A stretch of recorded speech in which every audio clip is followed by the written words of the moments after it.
Hello बच्चों। तो बेटा मैं अपने बारे में एक मिनट बता दूं। माई सेल्फ डॉक्टर आकाश खरे।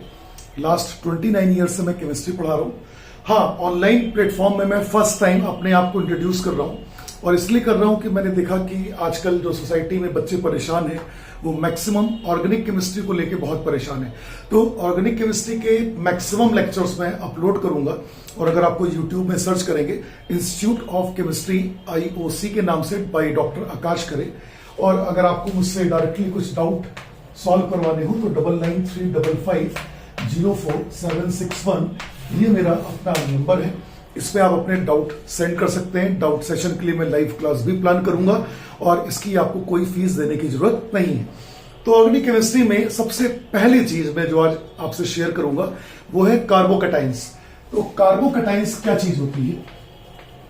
कार्बोकटाइंस क्यों मैं इस टॉपिक को स्टार्ट कर रहा हूं, लॉजिक पहले तो ये समझिए क्यों इस टॉपिक को स्टार्ट कर रहा हूं कि मैक्सिमम रिएक्शंस में बच्चों, ऑर्गेनिक की मैक्सिमम रिएक्शन में यूज होने वाला कार्बोकटाइन एक रिएक्शन इंटरमीडिएट है। और रिएक्शन इंटरमीडिएट का मतलब ऐसी स्पीशीज जो रिएक्टेंट और प्रोडक्ट के बीच में बने। रिएक्शन का इंटरमीडिएट यानी इंटरमीडिएट मतलब बीच में बनना। तो रिएक्शन किससे स्टार्ट हो रही है? रिएक्टेंट से। एंड किस पे होगी? प्रोडक्ट पे। तो रिएक्टेंट्स और प्रोडक्ट्स के बीच में जो फॉर्म हो, भले वो फ्रैक्शन ऑफ सेकंड के लिए फॉर्म होंगे, उनको बोलते हैं रिएक्शन इंटरमीडिएट। तो उसमें मोस्ट कॉमन रिएक्शन इंटरमीडिएट मेरे पास है कार्बोकटाइंस। तो अब ये कार्बोकटाइंस है क्या? तो आपको शायद इतना पता होगा, कार्बो का मतलब कार्बन और कैटाइन का मतलब जब भी कोई स्पीशीज 1 इलेक्ट्रॉन 2 इलेक्ट्रॉन जो भी लूज करे उस पर पॉजिटिव चार्ज आएगा। यानी इसका मतलब ये हुआ कि कार्बन अगर कभी इलेक्ट्रॉन लूज करेगा तो उसी को हम लोग बोलेंगे कार्बोकटाइंस। अब कैसे इलेक्ट्रॉन लूज करेगा? मान लीजिए मेरे पास एक एग्जाम्पल हुआ CH3L। L का मतलब एनी लिविंग ग्रुप। ये लिविंग ग्रुप है, मतलब इसको बाहर जाना है। क्यों जाना है? ये तो रिएक्शन का मीडियम मतलब सॉल्वेंट, और इसका रिएक्टेंट का रिएजेंट्स का नेचर क्या है, जो अटैकिंग पार्टिकल्स हैं वो क्या करेंगे, इस पे हम लोग डिस्कशन बाद में करेंगे।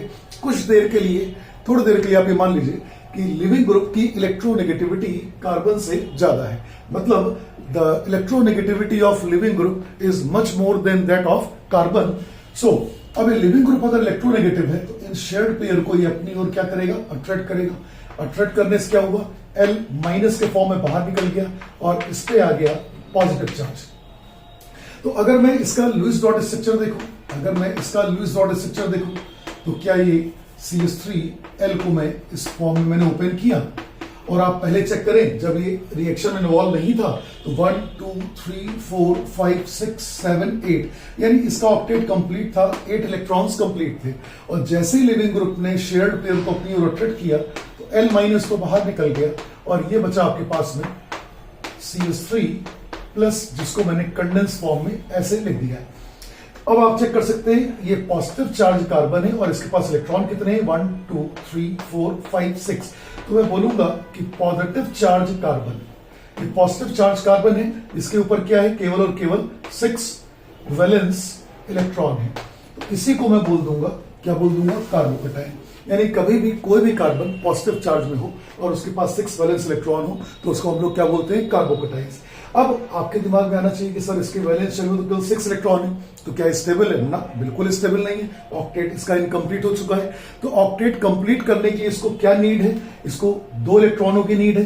यानी 2 इलेक्ट्रॉन मतलब 1 इलेक्ट्रॉन पेयर, यानी ये इलेक्ट्रॉन पेयर एक्सेप्टर का काम करेगा। कहीं पे भी इसको अगर इलेक्ट्रॉन पेयर दिखाई पड़ेंगे उस इलेक्ट्रॉन पेयर को ये एक्सेप्ट करना चाहेगा। इसलिए कोई भी स्पीशीज जो इलेक्ट्रॉन पेयर एक्सेप्ट करती है उसी को हम लोग क्या बोलते हैं? उसको हम लोग बोलते हैं लुईस एसिड। तो इसका मतलब तो ये हुआ कि जितने भी कार्बोकटाइंस हैं वो सब क्या बिहेवियर शो करेंगे? लुईस एसिड का शो करेंगे। बिल्कुल सही है। तो ये तो रही इसकी डेफिनेशन। अब हम लोग बात करें थोड़ा सा हाइब्रिडाइजेशन स्टेट का।